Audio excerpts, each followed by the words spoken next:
سال 1492 میلادی غرناطه یا که گرینادا در اسپانیا آخرین مقر مسلمانان در اندلس به دست نیروهای صلیبی سقوط کرد و حاکم آن ابو عبدالله محمد همراه با درباریانش به مغرب پناه برد تا باقی عمر خود را آنجا گذرانند و از میهن و خان و مان خود در غرناطه دست بکشند. وقتی شخص به این منظره نظر می افکند به شک او را تعجب فرا میگیرد که چگونه یک تمدنی که آن زمان پیشصف دوران خود بود به این آسانی انجام پذیرد. مسلمانانی که آنجا نزدیک به 8 قرن حکومت دار بودند از آن بدرقه شوند و به چنین یک حالت ذلت و زبونی دچار گردند. ولی وقتی به کتاب‌های تاریخ که درباره اصل واقعه خبر می‌دهد برمیگردیم این تعجب و شگفت برطرف می‌گردد. اینجا همان آیت کریمه تصدیق واقعی خود را یافته است که می‌فرماید ولا تنازعوا فتفشلوا وتذهب ريحكم. زمان حکومترانی ملوک الطوائف مالامال از جنجال‌های داخلی بین حاکمان مسلمان و سازش و آشتی با شاهان صلیبی بود. بلکه بالاتر از این گاه شاهان مسلمان برای شکست رقیب مسلمان خود از شاهان صلیبی علیه برادران مسلمان خود یاری می‌جستند. بنابراین نتیجه حتمی و قانون الهی تحقق یافت و اول قوت مسلمانان از بین رفت و جنجال داخلی به ضعف و بی‌قوتی و یاری جستن از دشمن آورده رسانید و پس از آن به زوال و نیستی باعث گشت. این کار چگونه رخ داد و آن به قانون‌های الهی چی ربطی دارد؟ درس‌ها از جنگ احد. بیایید حالا اندلس را می‌گذاریم و به منطقه دیگر نیم جزیره عرب می‌رویم. سال 3 هجری پیامبر صلی الله علیه و سلم در جنگ احد کمانوران را بالای کوه نهاده امر نمودند که از جایشان نجنبند. ولی بعدتر کمانروان این فرمان پیامبر صلی الله علیه و سلم را صرف نظر کرده از کوه پایان شدند و میان مسلمانان جنجال و تلاش سر زد که بر اثر آن به ناکامی و رنجوری‌های زیاد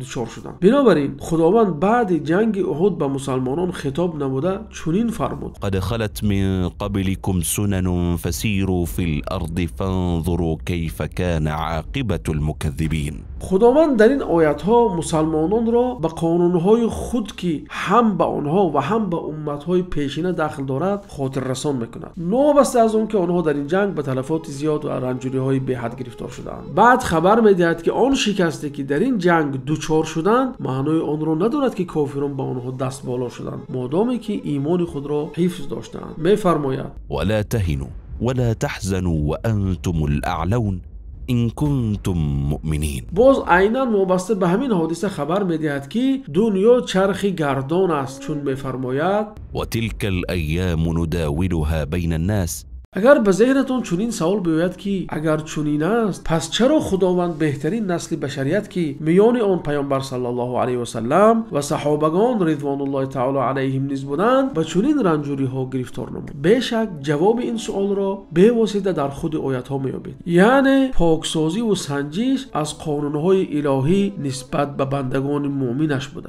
وليعلم الله الذين آمنوا ويتخذ منكم شهداء. یعنی این همه سنجش گرامی داشته است، بلکه گذشته از این وليمحص الله الذين آمنوا ويمحق الكافرين. یعنی این پاکسازی و تازه کردن می باشد. امام طبری در تفسیر آیت مذکور درباره جزای کافران میگوید که کافران وقت ظفر مییابند به طغیان دست میزنند و از خود بیخود میشوند که در نتیجه این چیز باعث به هلاکت و نابود گشتن آنها میگردد. این همان قانون الهی است که آیات های سوره آل عمران به ما خبر میدهد. قانونی که یگان کس را روی خاطر نمیکند اگرچه او صحابی هم باشد. قانون هایی که اگر شخص مسلمان آن را درک نماید حکمت در آفرینش بوده خدا را میبیند و از وجودش آن سوالهایی که باعث به شک در مسئله تقدیر میگردند نیست میشوند. اندلس چگونه سقوط کرد؟ با آغاز قصه خود برمیگردیم. مایکل مورگان در کتاب خود تاریخ از بین رفته چنین میگوید: ضمن یک مدت تاریخی طولانی مابین فتح اندلس از طرف طارق ابن زیاد در سال 711 و سقوط آن به دست ملکه ایزابل در سال 1492 یک آمیختگی به همتا در اندلس که از اختراعات عالی در معماری و موسیقی، ادبیات و فلسفه و طب و علم‌های دیگر تشکل یافته بود، پای برجا کرده بود. ولی متاسفانه همه این از تاریخ‌نامه‌ها به گوشه فراموشی سپاریده شد. بنابراین بار دیگر سوال به میان میآید که آن تمدن بزرگ اندلس که همچون فانوس به اروپا در نهضت علمی خود خدمت کرده بود، سقوط کرد. بیشک پاسخ در همون قانون‌های الهی نهفته است. تاریخ شهادت می‌دهد که از بازی که سال 92 هجری اندلس فتح گردید تا آخرهای عصر 4 هجری، اندلس قوه یگانه به شمار می‌رفت که در بیشتر حالت‌ها از طرف یک نیروی سیاسی و نظامی اداره می‌شد و نهایت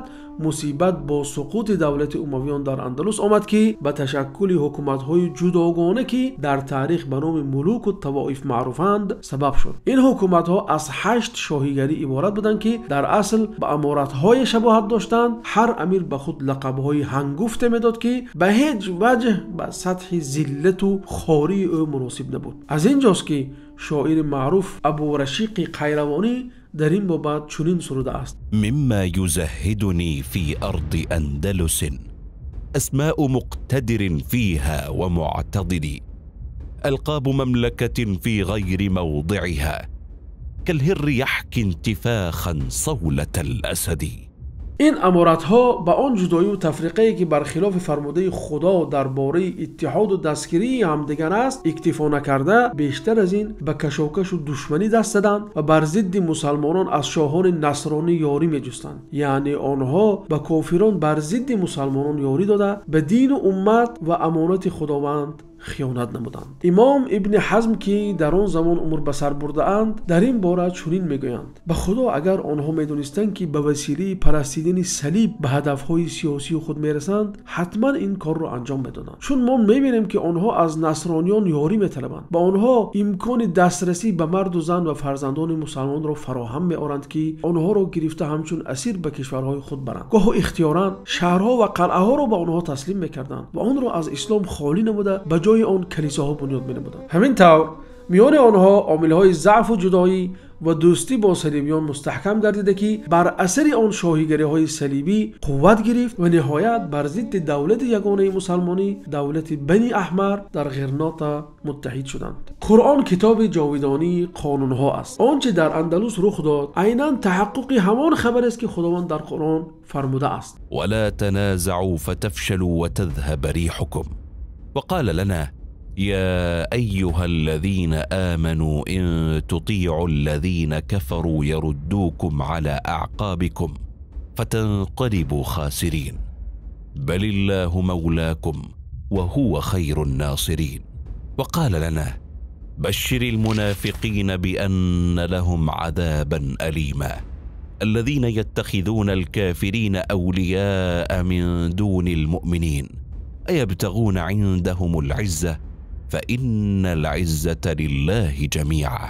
همین بر این دیگر آیات‌های زیادی که از آن خبر می‌دهد که جدایی و پراکندگی میان مسلمانان حتما به از بین رفتن قوت و ناکام شدن آورده میرساند و به دشمنان دین و امت اطاعت کردن ناگزیر به از دست دادن هم دین و هم دنیا باعث میگردد. به جای مؤمنان دشمنان را دوست گرفتن و به آنها بر ضد مسلمانان یاری دادن کفیل محروم شدن از آبرو و عزت میباشد. بنابراین باید شخص مسلمان آبرو و عزت را تنها از پروردگاری عزت طلب نماید. از رحمت الهی این است که این قانون‌ها همه در کتاب خدا به تفصیل بیان شده‌اند. خداوند در کتاب خود بسیار خبر داده است که با امت‌های پیشین چی طور مناسبت کرد و آنها به چه حالت‌ها گرفتار شدند تا مؤمنان احتیاط خود را گرفته باشند تا حالت بر سر آنها آمده بر سر مؤمنان نآید. قانون‌های زیادی است که خداوند در قرآن ذکر نموده است و مسلمانان را از آنها آگاه کرده است. مثلا قانون مهلت دادن به ظالمان، قانون مبارزه بین حق و باطل، قانون امتحان و پاکسازی، قانون هلاک ساختن ظالمان، قانون پیروزی و دست بالا شدن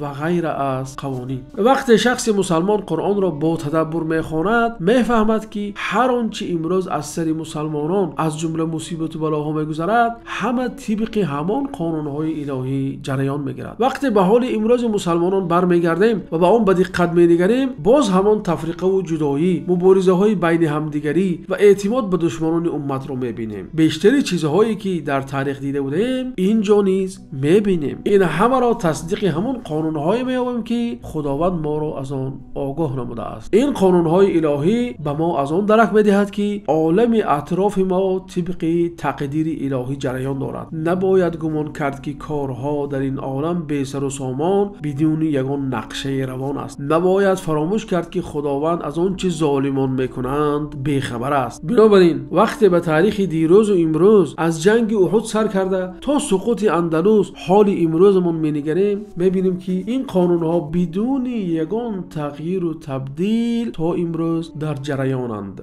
ولقد يسرنا القرآن للذكر فهل من مدكر